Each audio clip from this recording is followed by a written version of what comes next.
Hey, how you doing? Good morning. Just want to make sure that we're all, the technical stuff's all there, and then we're all actually going live. Just checking it out now. If you can see this, I think we're going good now. But you've got the comments over there, so you can actually put your own comments in there, and you can ask me the questions. I'm actually doing this live on 3 platforms. Three accounts. I have never done this before. I have the Speakeasy community for people that are members of simsdistillery.com and my inner circle, and for people that have attended a Speakeasy. I have this on an Entrepreneur's Advantage with me, Steve Sims, which is my private Facebook group. That one's free of charge. We're nearly at 2,000 members. So if you are not a member and you are on the Steve Sims Facebook page, get over there and make sure that you're a member of an Entrepreneur's Advantage with Steve Sims. There's a lot more stuff that goes over there, different AMAs and stuff, and basically this kind of stuff. This is my public page as well that you may be watching. This is where I post little pictures of silly videos of me drinking too much. But I wanted to do this because I am in awe over a 3-year celebration of this book. I didn't know that it would change my life. I didn't know it would change other people's lives. And it caught me unaware of the monster that I actually created. And I've been very honored and humbled by the amount of people that I can actually work with now, both on the coaching, events, speaking, whatever. The bottom line of it is, if you're thinking of releasing a book, remember, once you release it, you don't own it. Everyone else does. And what they want out of it, how they interpret it, how they action it, that's where the real impact is. So thank you very much for that. I wanted to do this AMA, and if any of you that don't know what an AMA is, and excuse me, oh dear. So everyone's out again, God, he's got COVID, he's going to die on live AMA. Well, maybe I won't. If any of you don't know what an AMA is, it quite simply is an ask me anything. All right, whatever you want to know, there's no question that is off the table. If it's abusive and rude, I may decide not to answer it. I may decide to answer it first. But I wanted to be able to help you. It's not because I'm trying to become Mother Teresa or trying to get some little tokens to get into heaven. But at this moment in time, we're in a world of mass distortion, distraction, noise. We should be there to help each other. We should be there to answer what may just be a simple little question that can change someone's trajectory into doing something great. So if you have a question over the next 30 or 40 minutes, just throw it into the comments and I'll answer it if I can. If I can't, then maybe I'll go and get one of my friends that is an expert in that area, and they'll actually come to do another live AMA and we'll answer just that specific thing. We do that in the Speakeasy twice a month, but who knows? Maybe I'll do it in here. I don't know how this is going to work, but I have been getting a lot of questions already. I did say to people, hey, I'm going to be doing this live today. And, if you've got a question, had a lot of people from all over the planet that just turned around and said, I'm not going to be available to ask that question. Then would you mind making a note of it and addressing it? So I do have about 6 questions here already. And some of them are very, very, very quick and easy to go through. So the first one was, they've seen I'm starting to do a lot of texting. Well, I've been doing texting for like 2 years now. And as I always say, when was the last time you had a text land in your junk file?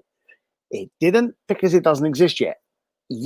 That's the key word. So I like doing texting. And the company I use is Sam Schrupp's company, Textaful. I have, over the period of the last year and a half, probably signed up for 6, 8 other programs in comparison. And I stayed with the program that works for me best. And every time I end up canceling it and remaining my subscription with Textaful. So I prefer Textaful over everything. Good question. Which do you prefer, Steve? Email, text, or social? Well, the easy answer is all of them, okay? They all wrap in each other. If you're going to send out an email, then we know that the open rates of emails aren't brilliant, but send out the email and then do a follow-up text going, hey, I know we're busy on a day-to-day basis, but did you get this email? And then go into your social feed and go, hey, did you get to see my email this morning? What's wrong with putting out a good message if it's to the benefit of the people that are receiving it? All right, so I use them all. Which one's got more impact for me? I'd probably go with social. I get more feedback and communication and engagement in social than I do in email, because quite simply, It's a conversational platform. That's why I don't really like Twitter. I don't want to yell something and walk away. I want to have a conversation with people. So I would go for all of them. I've been playing around with different cameras. This is my next question. Someone asked me about HD cameras. Okay. I've been playing around with a lot of them at the moment. The one I've got now here is a Logitech camera. Hang on. Bloody list of questions shot off to shit. I've got a Logitech camera here. What is it called? God, I can't find it. It's a tiny little square thing. It's the HD camera that sits on the top. I think it's an iGo that it's called. It's on the Logitech website. Tiny little thing. It's pretty good. I've noticed that the better it is when you've got good lighting. What people don't seem to realize is that most computers and laptops only have a 720 camera, which is very annoying because your iPhone's, you know, running around in 4K and we're still buying bloody laptops with 720. It's kind of, it's like buying a car and getting a bale of hay in the back boot for the horse. Just kind of makes no sense. So Apple and all those people, step up your game and get some decent HD cameras in there. But I use the Logitech, I think it's iGo or something, as my camera of choice. Best mic. Oh, that's easy. The Shure 58. I'll even pull it into here. It's the Shure 58 the mic. I love those mics. Those mics are the ones, if it's good enough for Beyonce, it's good enough for me. It's the Shure SM58. And a buddy of mine, Michael O'Neill, strange little fella, but he does know his shit when it comes to podcasts and cameras and all that stuff. And I listen to him. Why? Because he knows the stuff he's talking about.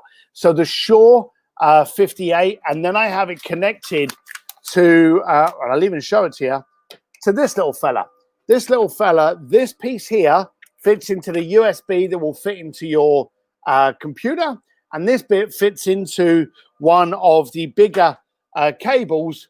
There's the 3-prong, I think it's called a coaxial cable, but it takes it from a mic coaxial into a USB, and it's the Shure X2U. That's the adapter I use to be able to put a stage quality mic onto my laptop. So the whole idea is you want to be able to travel around, don't you? You want to be able to easily put this anywhere. All right, we're starting to get congrats on the book. Thank you very much. Really appreciate it. Got a question here. What steps did you take to blow up the huge success of your book? My God, I did not. And that was the problem. When the book first came out, I didn't think anyone would buy it. I really didn't. I got paid very well to write the book by Simon Schuster. And they probably hate the fact that I'm saying this now. I didn't know what I had to put behind it. So I didn't go on a book tour. Jim Quick's doing a phenomenal book tour at the moment. He's a great template to how to do it properly. Well, he's a great template for everything because I love Jim Quick. But Jim's doing that. He did the book tour. I did not. I literally, and you can see if you visit stevedsims.com /book, you'll see a little video there that actually a friend of ours, Sanya and Cole Hatter, actually did without telling me. And they did a promo video for the book launch. And the book launch was quite simply at a whiskey bar that I frequented too many times on Sunset Boulevard. And we literally gave them the check. I signed over the check to them from Simon Schuster. Again, they probably don't want to know this. Going, hey, when we run out of this check, turn the lights up and kick us out. And so you can see from the video, we went from totally sober to kind of not so sober. And I put it up there. Why? Because I wanted people to be able to relate to me, to relate to the book. I didn't want them getting the book thinking that they were going to get something that was over-articulated, over-wordy. I didn't want them to have any of that kind of pretense. I wanted them to know what they were getting into. For the first few months, it did nothing. For the third month, hockey sticked and has gone on to be an international bestseller. So I would say the best way to do it is to, first of all, be proud about what you're writing. Stand behind what you actually say. And then I suppose testimonials. It was other people getting behind it and creating a movement. That was the thing that really, really took it off. It was the movement that it actually created that everyone really got behind. So that's my answer to that one there. We got another few questions here. Zoom. Is there any alternative to Zoom? Yeah, I use Livestream. I like Livestream. I just do. Livestream's good. It doesn't allow as many people to be on. But the reason I like Livestream is when you go live and you've synced it to your social feeds, It alerts your social feeds that you've just gone live. Zoom doesn't do that. Okay, so maybe if Zoom catches up, then it'll all catch up with that. But at the moment, I love live stream, and I've actually started using live stream for a lot of my podcasts as well, because at the end of the day, people prefer video over just audio. Live stream gives me good audio and good video. So I like that one. We got another couple of questions here. What is it? Oh, okay. This is a big one, but let's go. Hope you are well. What are your thoughts on being loud and proud about your own personal beliefs and thoughts online, even if you know you have clients or potential clients that have differing beliefs or opinions? Should I keep my shit quiet or just be myself and accept potential fallout? If you have to change who you are to get a client, then you've sold you out, and you can never do that, okay? Never do the disservice of selling you out. I'm going to hide that because it's a big question. The bottom line of it is if you have to alter who you are to meet their perception of who you need to be in order to relate to them, you've already lost, okay? It's amazing that when I do something wrong, when I get some fallout over a video I've done or some shit I've said or somewhere that I've been or something I've been up to, the people that are commenting were never going to be clients, okay? They were never going to be a potential coaching, whatever. So the people that are yelling at you, 9 times out of 10, we're never going to play in your sandpit with you in any case. So don't worry about it. And I'll actually reverse that. If people will piss off because I drink whiskey and I ride motorbikes and I say what I feel, then that's got rid of people out of my sandpit that I never wanted to play with in any case. So bottom line of it is, be you, stand for you, and yet your natural filter, get rid of those people that you could never have played with in any case. That was my philosophy there. All right, Joe, what is the most effective way to get my service in front of the ears and eyes of other people's audience? Do I offer to guest blog? Do I offer to appear on their podcast? Do I offer some quid pro quo with their email list? What would you recommend? What are you solving? Okay. What are you the solution to? And who are the people that you need to be in front of? What is the avatar? You see, if you go along and you're trying to sell your product, that's the worst thing. If you go along and, hey, you have an audience, you have an avatar that has this problem, I'm the solution to that problem. Could we talk about it on your podcasts? I will openly say that my favorite platform for media today is podcasts. And I openly refer to myself as a podcast slut. I will be on basically anyone's podcast. I remember having a conversation with Jordan Harbinger, who sent me a 3-page thing on how to pick if the podcast's right for you. I sent him back my rules, which was 2. 1, they have a podcast. 2, they're alive at the time of recording it. So the bottom line of it is podcasts are great ways of getting into other people's sandpit if it's the right sandpit. Would I be in a good sandpit talking about hair products? No. Weight loss? No. White t-shirts? No. So make sure you're in the right sandpit, but then make it very clear what is the solution. If you're trying to sell something, it ain't going to work. If you're trying to solve someone's problem, you can do that all day, every day. All right. So someone here is saying to me, hallucinating always a steal. Okay, here's the story. I moved into an old house. It's a 1951 house that we bought up here in LA, and we're revamping it. And in my old house, you may have seen that I had metal cabinets. Well, in this house, I don't. So what I did was I wanted to get some background, and I found this old corrugated steel from this pulled down outhouse that I was going to put up in the garage. My wife actually said, you don't need that. We've got something else for you. She found this. You go like this. It's actually a $9.99 shower curtain just stapled up. But I've actually got the garage door open at the moment. So the wind's coming in and every now and then it's moving around. So no, you're not going crazy, but it's a shower curtain. And it looks great. I've done this with a lot of people and suggested a lot of people use these shower curtains. But always make sure whatever design you're getting, whether it be wood, concrete, whatever, it's vertical, because if it's horizontal, you get those wavers in it and it looks bad. Corrugated iron is supposed to look like shit in any case, so it's a good one to use. But thanks for noticing. No, you're not hallucinating. Are you mad? Yeah, maybe. Who knows? But we all are a little bit. All right, so we've got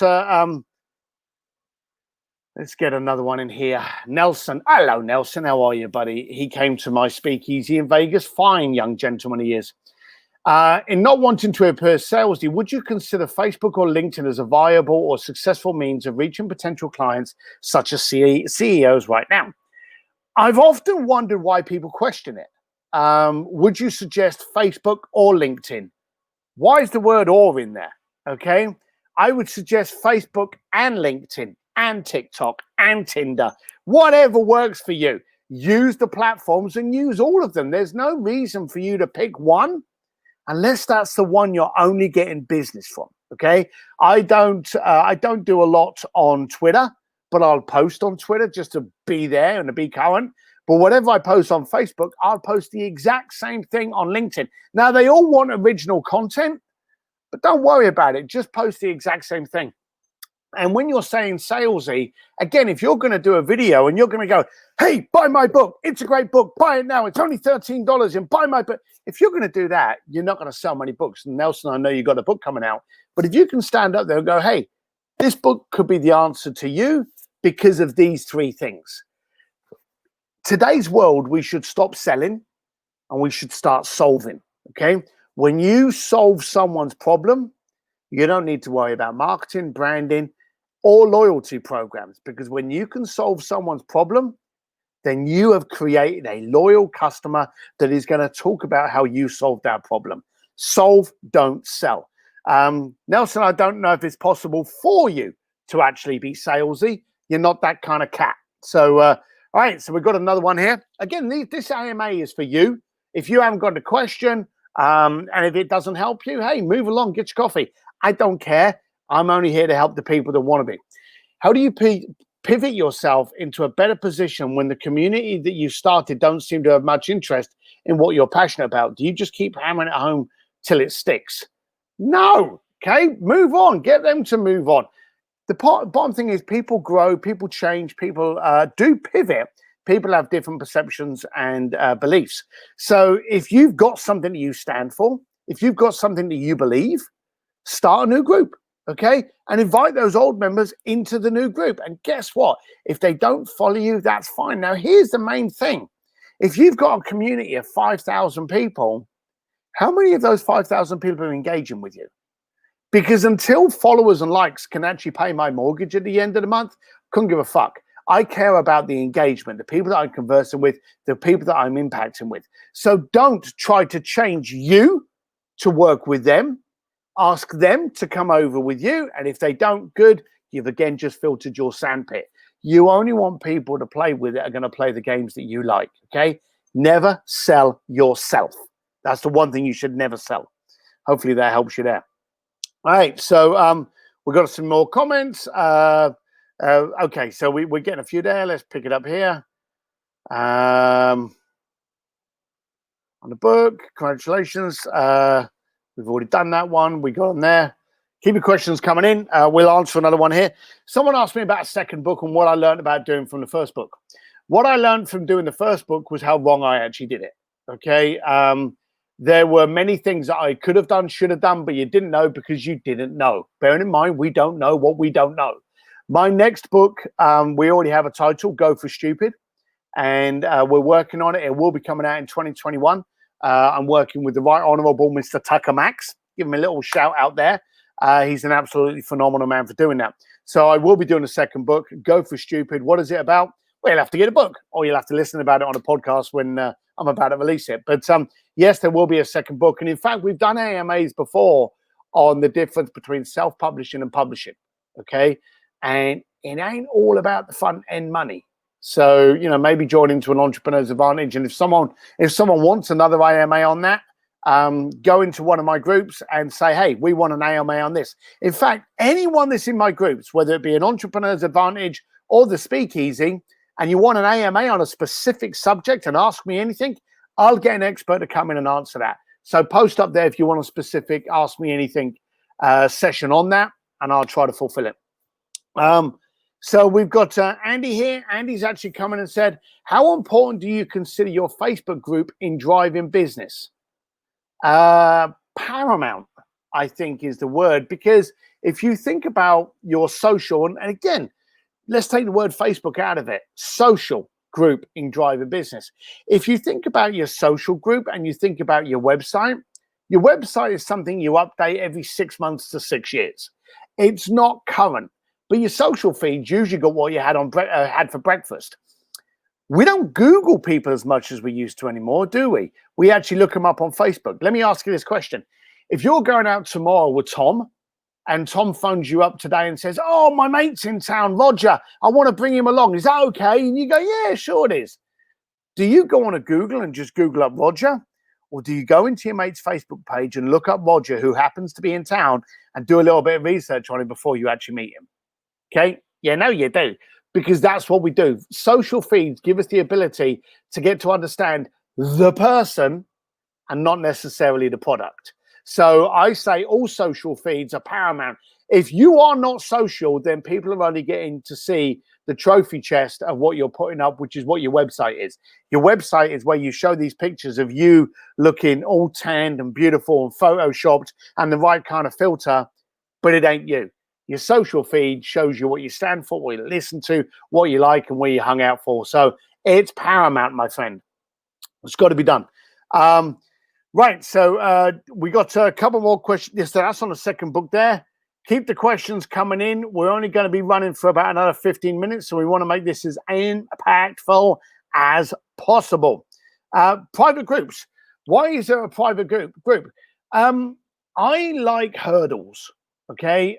Here's the dumb thing. I have got more people in my normal Facebook group. I'm maxed out. I've got 5,000 people, which is the Facebook limit on my personal page. I've got, I think it's 3,500 people that follow me on my personal Facebook page. And in an Entrepreneur's Advantage, I've got just under 2,000. In fact, any day now, we're going to hit the 2,000 bell. But we've got just under 2,000, okay? So I've got basically a quarter in there that I have on my own, but I get more engagement there. Why? Because I made it a hurdle to get in, okay? Create a hurdle and people feel as though they've earned a way to be in there, and so they should. If you commit to me, I'll commit to you. By just going, ding, like and follow on my Facebook page doesn't mean you've committed. It just means that you're stalking. Hey, that's fine if that blows your buzzer. But if you get into an Entrepreneur's Advantage or join my Sims Distillery and my Speakeasy, you're doing more commitment. The more you commit, the more I commit. In an Entrepreneur's Advantage, I love to be present in there. In the Speakeasy, I love to get my friends in there, the Jeffrey Madoffs, the Ken Cragans, the Jay Abrahams. They all come in there, the Billy Jeans. They all come in there and they answer questions. So the more you commit to me, the more I commit to you. So private Facebooks and private LinkedIn, it doesn't have the hurdle that Facebook imposes. So it's not as committed. But if you can make someone jump through a hurdle to get somewhere, then you've got a better loyal following and you've got greater commitment. All right, so all right. Oh, we've got the celebrity question. That didn't take too long, did it? I've had some success directly connecting with celebrities on LinkedIn. What do you find works best in making these types of connections, or is it direct through the agents? All right, so the first question is why? Okay, two questions. Why do you want a celebrity? Okay, and the second question is who's a celebrity? You know, is an influencer? Am I a celebrity? Is Dan Fleischman a celebrity? Is the Kardashians a celebrity? Is Brad Pitt a celebrity? Now, some of those people you may be going, yes. But what about, JoJo with the Bobo? Believe it or not, this girl just moved into like about a $4 million house just down the road from her. And all she does is kind of do little viral videos on YouTube. Is she a celebrity or is she an influencer? The bottom line of it is why are you doing it? What benefits you? Okay, you've got to ask yourself the questions before you go to a celebrity, because here's what I guarantee you about what happens when you contact a celebrity. When you contact a celebrity or an influencer, that first question is, what's in it for me? Because you've come to them, so they know you want something, so they're asking what's in it for them. You've got to ask yourself what's in it for you and what will make you so irresistible that they want to be part of you. So if you go to someone and you haven't worked out what you want from them and how it benefits them, trust me, you're not going to connect with anyone, my friend. So that's how it goes on that one. But I would definitely go to celebrities with hey, I want you to be in part of this because this is how it's going to help you. Validate and expose very, very quickly what's in it for them. Oh, yeah, Tammy girl, this is beautiful. You are so right. Every time there was a picture of me with Sir Elton John or a picture of me with Steven Tyler or someone like that, my IG platform would blow up and then it would die again. I don't want fans, okay? I want engagement. I want people to actually work with us. So I always go for the engagement, because the engagement will get you a house on the beach. Fans and followers never will, okay? Until you start getting the engagement with them again. All right, so where are we here? So we got one now here. Any idea how to get Facebook pictures to display again? They're just showing an empty space. It's weird. Yeah, look, we've all seen that Facebook's gone for a new look, and this new look has created that videos are having trouble playing and pictures won't show. So there's a lot of different things going on with Facebook at the moment. Facebook is controlling the playing field, and you got to just sit tight, okay? Wait for them to get it out of the way. They don't want things to go wrong, because when things go wrong, you look for a different social platform. Dan Fleischman said to me the other day that there's over 350 social platforms out there currently at any one day, but we can usually only name 5 to 6. All right. Kind of weird, but Facebook doesn't ever want to go away. And if you're wondering, and if you're sitting there going, well, Facebook's never going to go away. Anyone heard of MySpace? Didn't they have the same feeling until Facebook came along? So, you know, trust me, they're not cemented in stone there. Right. There you go. This is a big question. How do you deal with the fact that people can generally actually be quite fickle, and even though you have the huge passion and would climb a mountain to help maintain a relationship, a large portion of people don't sometimes seem to have the perseverance or stick with things the same that makes... All right, you're talking to the wrong people, okay? People are weird, so get the right people, okay? A lot of people go out there and they try to get followers and they try to get people to follow them, and then they won't listen to them and they won't do and they won't engage. When I had a concierge firm, we had a peak of 93 clients, okay? You don't need a lot. You need the people that commit and will actually action. So stop going for the quantity and go for the quality. If you can have a conversation and create impact within 5 people, trust me, those 5 people will talk about you to 10 people, who will talk about you to 20 people. Now you've got a room full of action takers, okay? Go for the quality, not the quantity. In fact, fire the shits. Go to your email list and go, hey, quit. If you're on the fence and you're not sure you want to deal with me, then let me make it easy for you. Unsubscribe today, okay? I did that with my email list the other day. I lost about 7,000 people. Was I upset? Hell no. 7,000 people gone meant that my constant contact email list cost me less a month, and I actually increased the communication and the engagement within that list, because I wanted people to go.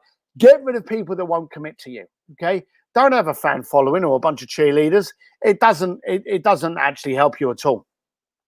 All right, so where we go? Yeah, so this guy's going to find... actually, I can't see who it is, because on my feed here, I've got a little picture, so I don't know who actually put that question wrong in there. But yeah, you want to make sure you've got the wrong people. So you want to get rid of the wrong people. Always filter. You know, don't think this is something you do just at the beginning or at the end or the middle of your business. Constantly filter. Now, I did some work on the door. Anyone that knows a little bit about my history, I did some little door work for a little stint. One of the key things that I did focus on was who walked through the front door. You see, the people that own the club, they want anyone to come in. As long as you're not drunk and falling over, they want you to come in on the hope that you're going to buy alcohol, because that's how they make their money once you're in there. But if you can see someone's a bit moody and he's just looking to get in there, sink a couple of beers and then get all kind of like fisty, you're creating a problem. And no one wants to go to a club that every Friday night there's a big fight. So if you can control your front door and who walks through it, you remove 99% of the problems inside. I run events, and guaranteed I refund people once they've applied. Before they get to go to the event, I have a conversation with them and I go, you're not the right kind of person for this event, and I refund them. There may be people on this thread that's actually been refunded. I want to make sure that you are right for the room you're going to walk into. I protect my front door because I want to protect the problems they're going to have on the inside of it. So do the same there. Yeah, Billy Bloom, you're right. There's billions of people just in America, okay? If you've got point something % of those that related to you, then you've got a house on every beachfront you want. So you don't have to worry about the numbers. You want to notice about the quality of people.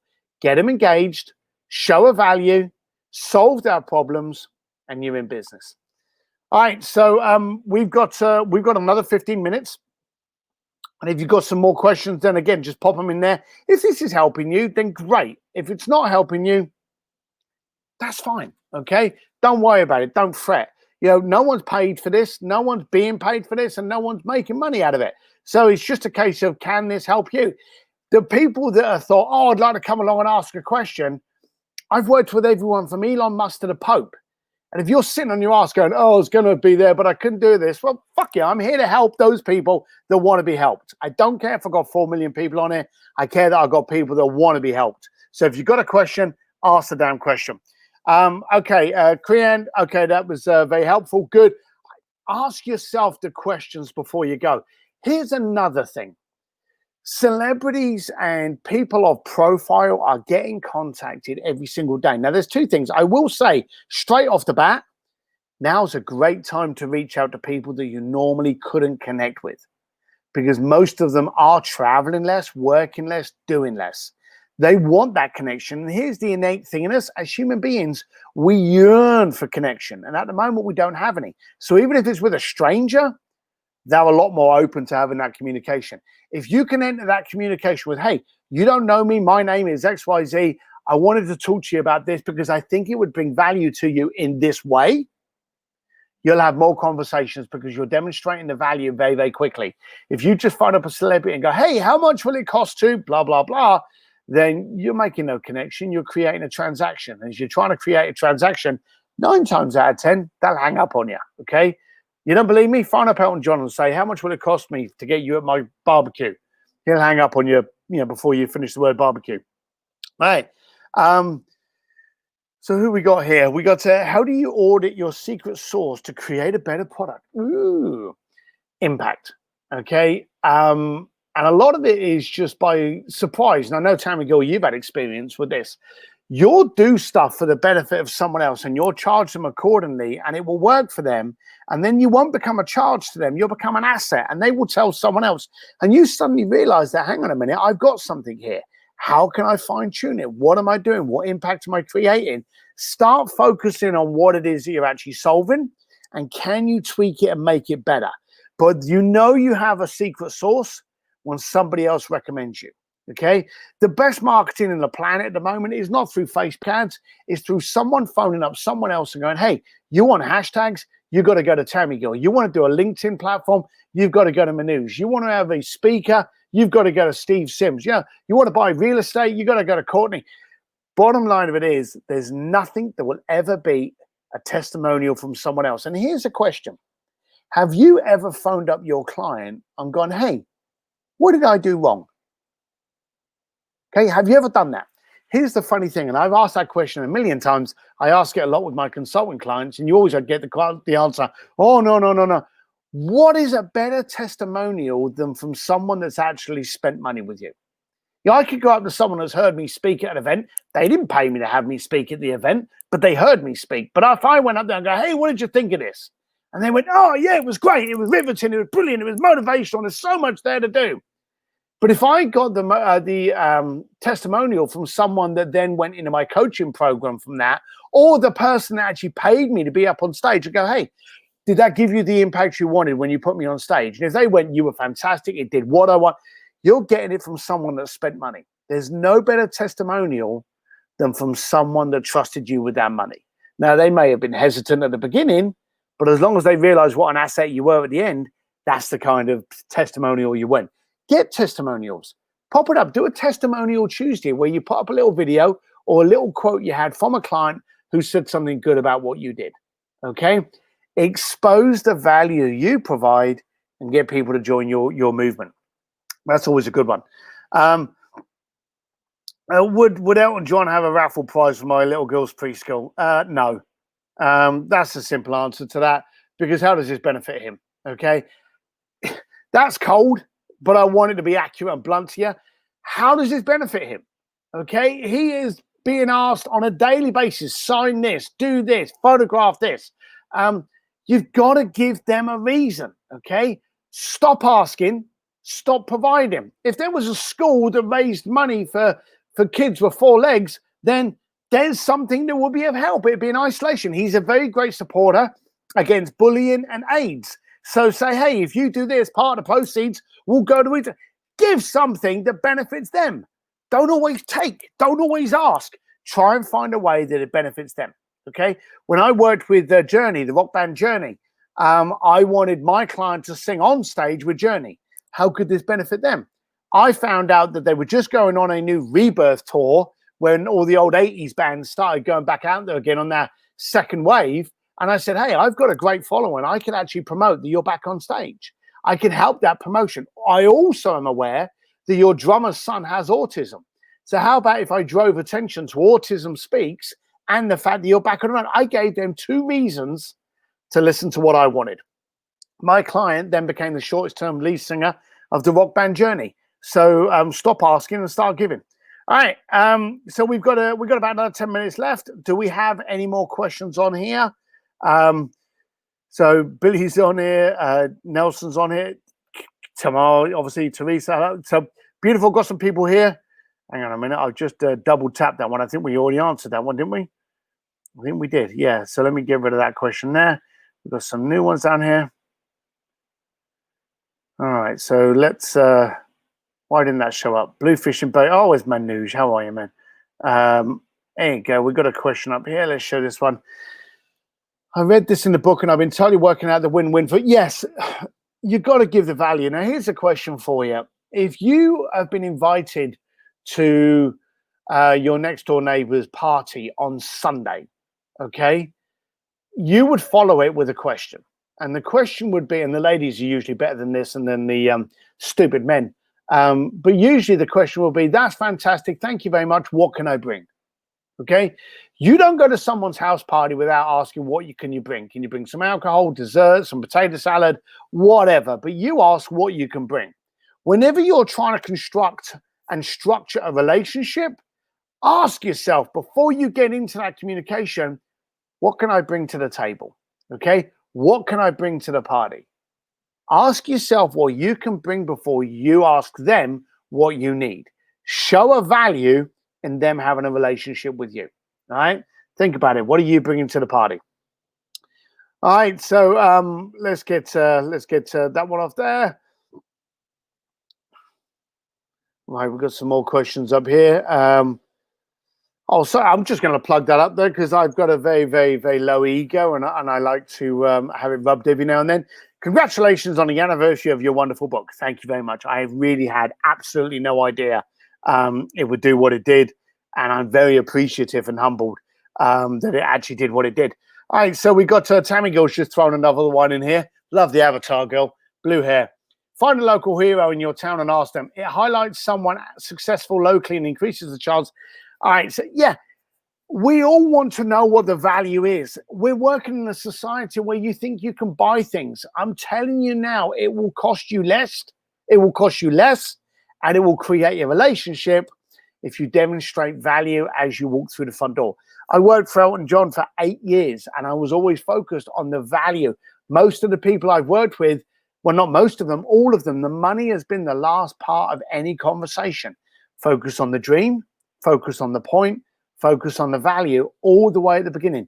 If you get to the end of a conversation and you are arguing over the price tag, it's because you've failed to demonstrate the value. That's the key. Demonstrate the value. Walk in with value every single time. If you're arguing about the price point, you have failed to demonstrate the value. It's your fault. All right, so we've got a few more, and then we're heading out of here. I hope this has been helpful to people. It's going to be left up on the replay, so you can go back to it. And those people that couldn't make it, I hope I've answered some of their questions. And those people that are going to go back to it and go, oh, I wish I'd been on it.